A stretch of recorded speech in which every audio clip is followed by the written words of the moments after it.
હે પ્રગટ ગુરુહરિ મહંત સ્વામી મહારાજ, આપની કૃપાથી અમને કેટલી દુર્લભ પ્રાપ્તિ થઈ છે. આપે જ અમને સમજાવ્યું છે. અનંત કલ્પ વીત્યા. એક કલ્પ એટલે 8 અબજ 64 કરોડ વર્ષ. હવે એવા અનંત કલ્પ વીત્યા, બધા ભગવાનના દર્શન થયા નથી. તો આવા ભગવાન, આટલા દુર્લભ ભગવાન છે. ગમેલા સાધન કરો, ગમે એટલું કરો, આખા બ્રહ્માંડમાં જેટલા સાધનો છે બધા કરી છૂટો, પણ ભગવાન આવે જ નહીં, ભેટો થાય જ નહીં. પણ મળ્યા છે, મહારાજ મળ્યા છે અને આયા છે અને આપણા જેવા થયા છે. આપણા જેવા થઈને આપણને સુખ આપે. ઓહો, ખરેખર સ્વામી, અમારા કેટલા મોટા ભાગ્ય!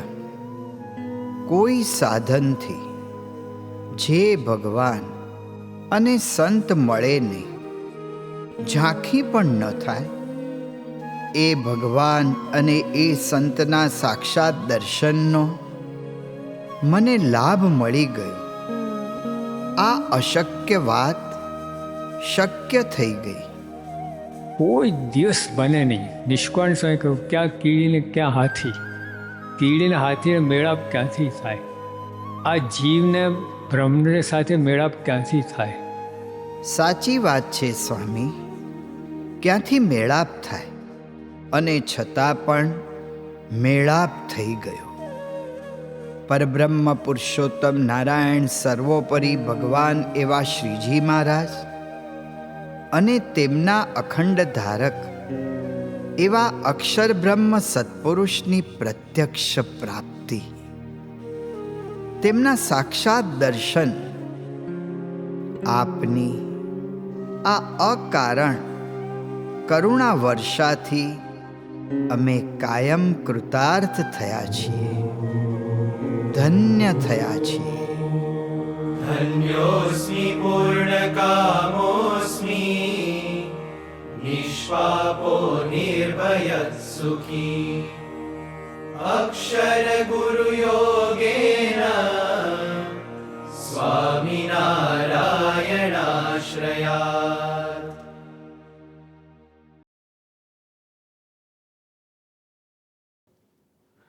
શ્રી સ્વામિનારાયણ ભગવાનની જય. અક્ષર પુરુષોત્તમ મહારાજની જય. ગુણાતીતાનંદ સ્વામી મહારાજની જય. ભગતજી મહારાજની જય. શાસ્ત્રીજી મહારાજની જય. યોગીજી મહારાજની જય. ગુરુ હરિ પ્રમુખ સ્વામી મહારાજની જય. ગુરુ હરિ મહંત સ્વામી મહારાજની જય. પ્રમુખ વર્ણિ દિન અમૃત મહોત્સવની જય. આજે જ્યારે પ્રમુખ વર્ણિ દિન અમૃત મહોત્સવ નિમિત્તે ઘરોઘર આપણે ઘર સભાનું આયોજન વધુ સુદૃઢ બને એની માટે આપણે ઘર સભા કરી રહ્યા છે. તો સ્વામીશ્રીની એક બહુ જ અદ્ભુત સ્મૃતિ છે અને જે સ્મૃતિ આપણે જો નિયમિત કરીએ તો આપણને સત્સંગ કરવાની, જીવન જીવવાની અને ઘર પણ વધુ સુખી કરવાની એક ઉપાય પ્રાપ્ત થાય છે. અને આ પ્રસંગ અમદાવાદનો જ છે કે જ્યારે 1985ની સાલમાં પ્રમુખ સ્વામી મહારાજ અમદાવાદ મંદિરમાં બિરાજમાન હતા અને તે વખતે જલઝીલણીનો ઉત્સવ હતો. સામાન્ય રીતે આપણે તો જલઝીલણી આપણે સુભાષ બ્રિજના જે નારાયણ ઘાટ છે ત્યાં અંડરબ્રિજની નીચે ઠાકોરજીને લઈ અને ત્યાં જલઝીલણી કરતા. બીજી ઘણીવાર જુદી જુદી જગ્યાએ પણ આપણે જલઝીલણી કરી છે. અને જ્યારે વરસાદ ના હોય તે વખતે આપણે મંદિરની અંદર જ એક નાનો કુંડ કરી અને ત્યાં ભગવાનને જલ ઝીલાવતા. આ બધા ઉત્સવની અંદર જે બધા જૂના હરિભક્તો એને તો વિશેષ સ્મૃતિ હશે, અને જે નવા હરિભક્તો છે એને પણ ભગવાનના ઉત્સવની સ્મૃતિ આપણને રહ્યા જ કરે છે. પણ તે વખતે જલઝીલણીનો એવો ઉત્સવ બધાએ વિચાર્યો હતો કે સરિતા ઉદ્યાન જે ગાંધીનગર, ત્યાં ગાંધીનગરના હરિભક્તો અને અમદાવાદના હરિભક્તો અને સંતો બધા જઈને ત્યાં ઉત્સવ કરવાના હતા. અને તે વખતે અમારી જે સેવા હતી એ પ્રમુખ સ્વામી મહારાજનો જે ખંડ કહેતા કે એમનો જે ઉતારો એમાં સેવા હતી. એટલે જ્યારે પણ ડાઉન ટાઈમ હોય કહેતા કે કંઈક એવું બારે પ્રસંગ ના હોય અને સ્વામી પોતે પત્ર વ્યવહાર કરતા હોય કે પ્રમુખ સ્વામી મહારાજ કદાચ ખાનગીમાં બેઠા હોય તો સ્વામીની જે શયનખંડ એમાં જે ચાદર બદલવાની કે સાફ સૂફી કરવાની કે પછી કંઈક વસ્તુ બરાબર ગોઠવવાની એ સેવા અમારા ભાગે હતી. એટલે તે વખતે મારું નામ તિલક ભગત અને મારી જોડે સેવામાં સુખદેવ ભગત, અત્યારે સુખમુનિ સ્વામી. અને અમારી એ સેવાનો ભાગ હતો એટલે અમે સ્વામીના રૂમમાં સેવા કરવા ગયા હતા. સેવા કરતા હતા અને ધર્મચરણ સ્વામી એ પોતે પત્ર લઈને આવ્યા અને બાપા રૂમમાં થોડીક જગ્યા હતી એટલે એક બાજુ ખૂણામાં સ્વામીનો સોફો હતો અને અમે ત્યાં સેવા કરતા હતા. અને તરત જ સ્વામીએ તે વખત અમને પૂછ્યું કે તમે ઉત્સવમાં ગયા નથી? કારણ કે ઉત્સવમાં જે જલજીના ઉત્સવ માટે જે બસ અને જે વાહનોનું આયોજન કર્યું હતું તે વખતે બધા જ સંતો જે જવાના હતા એ વહેલા જતા હતા. એટલે અમે કીધું કે બાપા અમારે આ રૂમની સેવા છે એટલે પછી અમે હવે જઈશું. અને તે વખતે ધર્મચરણ સ્વામી બાપાને પત્ર આપતા હતા, બાપા પત્ર વાંચતા હતા અને હું બાપાની નજીક ગયો. અને એ દરમિયાન આપણે અંગ્રેજીમાં બાપાના ઉપર એક નાની લીફલેટ બારે પાડવાના હતા. એટલે લીફલેટ એટલે કે એક નાની લીફલેટની અંદર પ્રમુખ સ્વામીનો થોડો પરિચય આવી જાય, એક બે સ્વામીના ફોટા હોય, એટલે કોઈને બહારનાને પણ આપણે આપવા હોય કે આપણી એક ગુરુનો પરિચય તો એ લીફલેટ કરી શકીએ. એ અંગ્રેજીમાં મારે લખવાનું ચાલતું હતું. હજુ મારા મનમાં કંઈક બધું ક્લિયર નહોતું કે કેવી રીતના લખવું. જેટલું તમારે ટૂંકાણમાં લખવાનું હોય ને એટલું જ બહુ વિચાર કરીને વેધક બનાવવું પડે. એટલે મારા મનમાં એ પેરેલલ વિચાર ચાલતો હતો કે હું શું લખું, કેવી રીતના શરૂ કરું. અને એ દરમિયાન બાપા બેઠા હતા અને બે ઘડી સ્વામીને થોડીક નવરાશની મળી પત્રની વચમાં. એટલે હું સ્વામીની નજીક ગયો. મેં કહ્યું બાપા મારે આપને એક પ્રશ્ન પૂછવો છે. તો સ્વામી એકદમ સહજ રીતે એકદમ પ્રેમથી હી આસ્ક્ડ મી કે બોલ. એટલે મેં કીધું કે બાપા મારે એક પ્રશ્ન છે કે તમને કયો વિચાર વારંવાર આવે છે, વારે વારે આવે છે? એટલે સ્વામી એકદમ થોડા મૌન થયા અને આમ વિચારતા હતા. એ દરમિયાન મેં વધુ સ્પષ્ટતા કરી. મેં કહ્યું સ્વામી એ વાત ખબર જ છે કે આપને ભગવાન ભજવાના વિચાર આવે અને બધાને સુખી કરવાના વિચાર આવે, પણ મેં કહ્યું સાથે સાથે આપને અમારા એ વિચાર તો આવતા હોય ને કે આ બધા સંતો છે એને જમાડવાના, એને ભણાવવાના, આ મંદિરો ચલાવવાના, એ બધા ભગવાનને લગતી જે પ્રવૃત્તિ એના પણ બાપા વિચાર આવતા હોય. એટલે અનેક પ્રકારના વિચારો બાપા આપને આવતા હશે, પણ કયો વિચાર તમને વારંવાર આવે છે? Which thought do you get again and again? એટલે આ ભાવાર્થનો પ્રશ્ન હતો. એટલે મને હતું કે આ જવાબમાંથી કાંઈક મને એવું મળે તો હું લખાણમાં પણ આ કંઈ મેં તાત્વિક રીતે નહોતો પૂછ્યો, સાહજિક રીતે પૂછ્યો હતો. અને બાપા એકદમ ઘડીક વાર પાછા મૌન થયા અને પછી સ્વામી એકદમ મારી સામે સ્મિત કરીને હસતા હસતા કે ભાઈ હું તને એ કહું કે કયો વિચાર મને ક્યારેય આવ્યો નથી. એટલે મેં કહ્યું કે that is also interesting, this is in my mind. મેં કહ્યું કે હા બાપા એ કહો કે કયો વિચાર આપને ક્યારેય આવ્યો નથી. અને તે વખતે બાપા એટલા સહજતાથી બોલ્યા સ્વામી કે મને ક્યારેય કોઈનું અહિત કરવાનો વિચાર આવ્યો જ નથી. What a powerful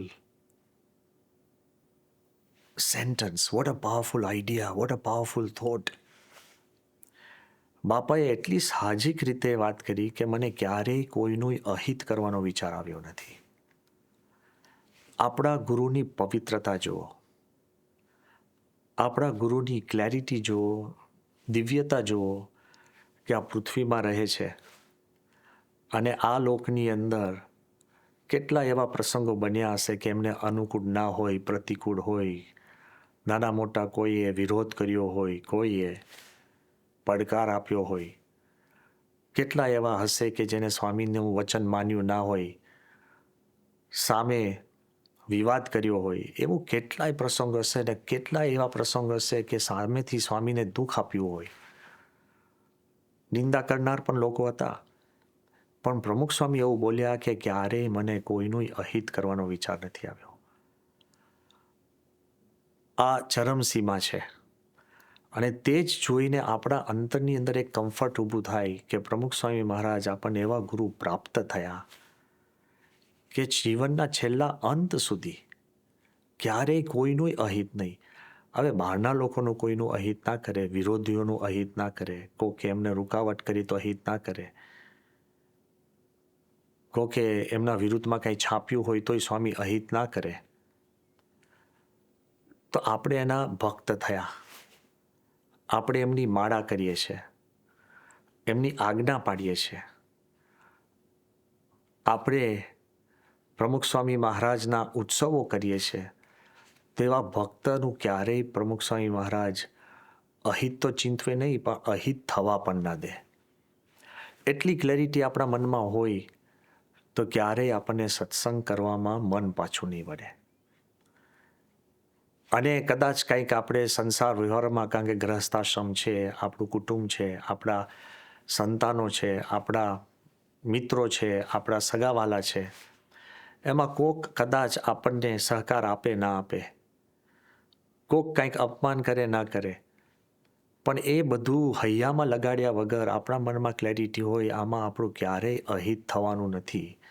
ભગવાન અને સંત આપણા જોડે છે. અને આ વાત હું ખાલી આપને કહેવા માટે નથી કહેતો, પણ જ્યારે હું મારી ડાયરીમાં જોતો હતો અને એમાં મેં જે ડેટ જોઈ તો આ ડેટ હતી 24 સપ્ટેમ્બર 1985.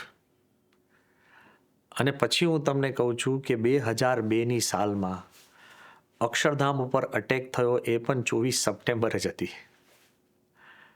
કાંઈ આ 2 દિવસ સરખા છે એટલે હું કાંઈ વાત નહોતો કરતો, પણ આ ઇન્ટરેસ્ટિંગ છે એક પ્રકારનું. What a coincidence. સ્વામીએ 24 સપ્ટેમ્બરે આવી વાત આપણને કરી હોય અને પછી 24 સપ્ટેમ્બરે વર્ષો પછી, દાયકાઓ પછી આવો એટેક થાય, તોય સ્વામી ક્યારેય કોઈનું અહિત કે ભૂંડું ચિંતવન કર્યું જ નથી. આપણને એવા ગુરુ પ્રાપ્ત થયા છે કે સતત આપણું હિત જ છે. ગુરુ હરિ મહંત સ્વામી મહારાજ પણ સતત આપણું હિત જ ચિંતવે છે, ક્યારેય કોઈનું અહિત નહીં. આપણે પણ જ્યારે એમના આદર્શ શિષ્ય બનવા માંગતા હોઈએ તો આપણા મનમાં પણ એક ક્લેરિટી હોવી જોઈએ કે આપણે કોઈનું ખરાબ સામેથી વિચારવું, એમાં આપણું મન બગડે છે. કોઈના માટે પણ ભૂંડું શા માટે કરવું, એના કરીને આપણું કર્મ બગડે છે. મન, કર્મ અને વચન, કોઈનું આપણે ખરાબ શા માટે બોલવું. શરૂઆત થવી જોઈએ આપણા કુટુંબમાંથી. આપણે જ એક નાનું કુટુંબ છીએ, એ પતિ પત્ની, ભાઈ બહેન, સગાવાલા, એ બધાનું આપણે હિત ચિંતવન શરૂ કરીએ. અને આપણે આપણા જે સત્સંગીઓ, જેમ યોગીજી મહારાજે મહંત સ્વામીને કહ્યું હતું કે અક્ષર પુરુષોત્તમ મહારાજ આપણા મા બાપ અને આખો જે સત્સંગ પરિવાર છે એ આપણા સગાવાલા, અને આપણે બધા છીએ, આપણે એક કુટુંબ છીએ. તો જેમ આપણું ઘર પણ એક આપણું કુટુંબ છે, એમ આપણો સત્સંગ સમુદાય પણ એક આપણું કુટુંબ છે. ક્યારેય કોઈનું અહિત ન વિચારીએ, એવું આપણે દ્રઢ જો રાખીએ તો આપણને અંતરની અંદર સુખ શાંતિ રહેશે. We should be really proud and happy કે આપણને એવા ગુરુ પ્રાપ્ત થયા જે જાગ્રત સ્વપ્ન સુષુપ્તિમાં પણ કોઈનું અહિત કે ભૂંડું વિચારતા નહોતા. તો કરવાની તો વાત જ ક્યાં આવી. તો આપણે એના સત્સંગી થયા તો આપણું તો સતત સતત અને સદૈવ હિત જ થશે એવી દ્રઢતા રાખી અને આપણે સત્સંગ કરવો જોઈએ.